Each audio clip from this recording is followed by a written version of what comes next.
The second strategy is cross-sells and upsells. So if a person comes to buy from you, right, and they need to buy something else that you don't currently sell, that may end up creating an opportunity for your present customers to be introduced to your competitors.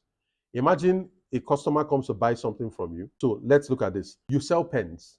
You sell this kind of pens. But of course, most people who buy these pens for educational purposes, just like I'm doing, will likely need a flip chart. But you don't have a flip chart. You don't have a whiteboard. You sell the thing to write with, but you don't sell the thing to write on. So knowing the full extent of your customers' needs, you know that they are not just buying this pen to only use the pen.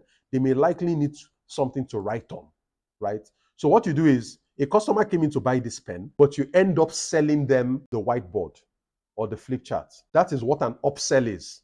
I came to you to buy one thing, but then you convinced me to buy something else. So what it then means is that if I used to buy this thing from you and buy this thing from somebody else, now I have to come to you to buy the two of them. To even make it sweeter, if you buy these two things from me and I give you at a special price, which is some form of discount, right?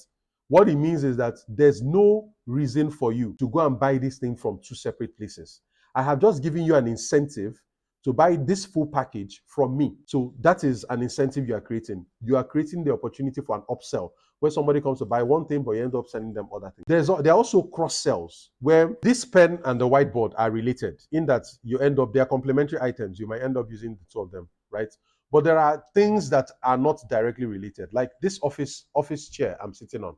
This office chair, right? It's not directly related to somebody who has come to buy a pen, but by understanding what that person needs the pen for. So for example, you're speaking to the customer and then you find that the customer is setting up their new office. And this is just one of the things that they will have in their training room. Of course, they'll need seats, they'll need tables, right? But you don't sell those things. So instead of allowing your customer to go somewhere else, you are now able to provide those items that they need, but you don't currently have. So cross-selling, upselling helps you improve your revenues and also increases the odds, even though slightly, that this person will come back to you because it's as if you can provide them other items that they need. If you're interested in learning more about the topics I offer when it comes to starting, building, and growing a business, this is your opportunity to join my community. It's known as the BMG. I provide extensive courses on different topics and challenges that afflict business owners, from how to optimize your profits, how to manage costs, how to boost your sales, how to develop processes, how to scale your business. There's a whole lot that I can teach you. If you want to go deeper into my content, this is your chance. Go to the link on your screen right now, jointhebmg.com.